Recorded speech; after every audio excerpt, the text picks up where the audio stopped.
Hi aspirants, welcome to success secret.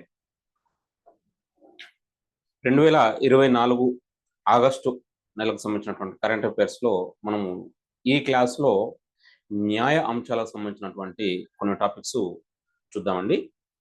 2024 August నెలకు సంబంధించినటువంటి న్యాయ అంశాలకు సంబంధించిన కొన్ని టాపిక్స్ చూద్దాం. దీంట్లో మనం మొదటగా చూసినట్లయితే మరి ఇటీవల దేశవ్యాప్తంగా సంచలనం సృష్టించినటువంటి మరి విషయం మనకు తెలుసు కదండి. కోల్కతాలో ఒక 31 ఇయర్స్ వైద్య విద్యార్థినిపై జరిగినటువంటి హత్యాచారం ఇదంతా కూడా దేశవ్యాప్తంగా కూడా సంచలనం సృష్టించింది. మరి ఈ నేపథ్యంలోనే మరి దీన్ని ఈ భారత సుప్రీంకోర్టు ప్రధాన న్యాయమూర్తి అయినటువంటి జస్టిస్ డివై చంద్రచూడ్ నేతృత్వంలోని ధర్మాసనము ఈ కేసును సుమోటోగా స్వీకరించడం జరిగింది. కోల్కతా హత్యాచార కేసును సుప్రీంకోర్టు సుమోటోగా తీసుకుంది. మరి అంటే దీని మీద మరి కేసును సుమోటోగా తీసుకొని కేసును అయితే విచారించడం అయితే ఉంది. మరి ఇది చూసినట్లయితే మనకు మరి ఇటీవల అక్కడ జరిగినటువంటి కోల్కతాలో జరిగినటువంటి ఈ హత్యాచార ఘటనకు సంబంధించి మరి అక్కడ రాష్ట్ర ప్రభుత్వం కూడా కొన్ని మరి మహిళలకు భద్రత కలిగించే విషయంలో కొన్ని కమిటీలు కూడా వేయడం జరిగింది. వాటికి సంబంధించి అన్ని చర్యలు కూడా తీసుకుంటామని పేర్కొన్నటువంటి నేపథ్యంలో మరి ఈ కోల్కతాలోని ఆర్జీకర్ మెడికల్ కాలేజీలో 31 ఏళ్ల వైద్య విద్యార్థినిపై జరిగినటువంటి హత్యాచారం కేసును సుప్రీంకోర్టు సుమోటోగా స్వీకరించింది. మరి దీనికి నేతృత్వం ఎవరు వహిస్తారంటే సుప్రీంకోర్టు ప్రధాన న్యాయమూర్తి అయినటువంటి జస్టిస్ డివై చంద్రచూడ్ ఈ ధర్మాసనానికి నేతృత్వం వహించనున్నారు. మరి అదేవిధంగా చూసినట్లయితే మరి కేరళకు సంబంధించి కేరళ హైకోర్టు ఒక తీర్పు ఇవ్వడం జరిగింది. అదేంటి అంటే బాల్య వివాహాల నిషేధ చట్టంపై కేరళ హైకోర్టు తీర్పు. బాల్య వివాహాల నిషేధ చట్టం 2006 అన్ని మతాల వారికి వర్తిస్తుందని కేరళ హైకోర్టు తీర్పు చెప్పింది.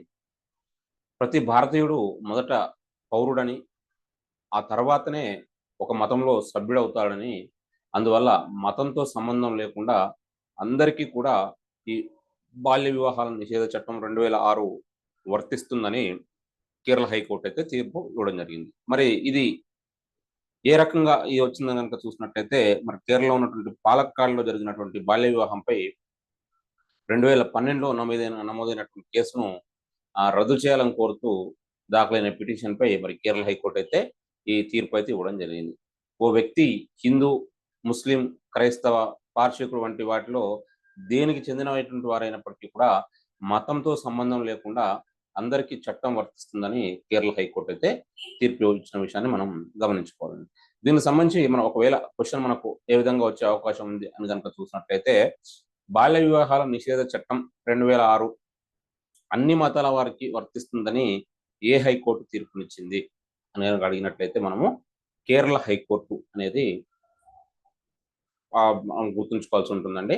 మరి దీంట్లో తీర్పులో ఏమని పేర్కొంది కేరళ హైకోర్టు అని కనుక చూస్తే ప్రతి భారతీయుడు మొదట పౌరుడు అంటే ఇండియన్ సిటిజన్, ఆ తర్వాతనే ఒక మతంలో సభ్యుడవుతాడని, మరి అందువల్ల మతంతో సంబంధం లేకుండా అందరికీ కూడా ఈ చట్టం వర్తిస్తుందని కేరళ హైకోర్టు తీర్పు ఇచ్చిన విషయాన్ని మనం గమనించాలి. నెక్స్ట్ చూసినట్లయితే ఇది మరి 2008 నాటి ముంబై ఉగ్ర దాడుల కేసులో ప్రధాన నిందితుడైనటువంటి ఈ తహబ్బూర్ హుస్సేన్ రానాకు సంబంధించింది. మరి ఇది ఏంటి అంటే ఈ 2008 నవంబర్ 26న మరి ముంబైలో జరిగినటువంటి ఉగ్రదాడుల కేసులో ప్రధాన నిందితుడైనటువంటి తహబ్బూర్ హుస్సేన్ రానా విషయంలో అమెరికా కోర్టులో భారత్కు అనుకూలమైనటువంటి తీర్పు అయితే రావడం జరిగింది. ఆయనను విచారణ నిమిత్తం భారత్కు అప్పగించవచ్చని అమెరికాలోని కాలిఫోర్నియా కోర్ట్ ఆఫ్ అప్పీల్స్ అనేది స్పష్టం చేయడం జరిగింది. అంటే ఇతను తహబ్బూర్ హుస్సేన్ను భారత్కు అప్పగించవచ్చని అక్కడ అమెరికాలో ఉన్నటువంటి కోర్టు అయితే తీర్పు ఇవ్వడం అయితే జరిగింది. రానాను భారత్కు అప్పగించేందుకు భారత్, అమెరికా దేశాల మధ్య అమల్లో ఉన్న నేరగాళ్ల అప్పగింత ఒప్పందం అనుమతి ఇస్తుందని తేల్చి చెబుతూ 2024 ఆగస్టు 15న ఈ కాలిఫోర్నియా కోర్ట్ ఆఫ్ అప్పీల్స్ తీర్పునైతే వెలువరించింది. మరి ఈ ఒప్పందం కింద తనను భారత్కు అప్పగించడం సాధ్యం కాదంటూ రానా చేసినటువంటి వాదనను న్యాయస్థానం తీర్పు ఇవ్వడం జరిగింది. అతను ఏమనంటే మరి ఈ భారత్, అమెరికా మధ్య ఉన్నటువంటి నేరగాళ్ల అప్పగింత ఒప్పందం ప్రకారము తనను భారత్‌కు అప్పగించడం సాధ్యం కాదంటూ ఇతను వాదించడం జరిగింది. తహవ్వూర్ హుస్సేన్ రానా. కానీ అతని వాదనను మరి అక్కడ ఉన్నటువంటి కోర్టు ఆహ్, తిరస్కరించడం జరిగింది. మరి దీంతో అతను ఈ రానాను ఇండియాకు అప్పగించవచ్చు అన్నట్టు కూడా కోర్ట్ అయితే తీర్పుని ఇవ్వడం జరిగింది. మరి ఈ దాడి ఎప్పుడు జరిగింది గనుక మనం చూసినట్టయితే 2008 నవంబర్ 26న జరిగినటువంటి ఈ ముంబైలో జరిగినటువంటి ఈ దాడిలో మరి 10 మంది పాకిస్తాన్ ఉగ్రవాదులు జరిగినటువంటి ఈ దాడుల్లో చేసినటువంటి దాడుల్లో కాల్పుల్లో 6గురు అమెరికన్ పౌరులు సహా 166 మంది ప్రాణాలు కోల్పోవడం అయితే జరిగిందండి.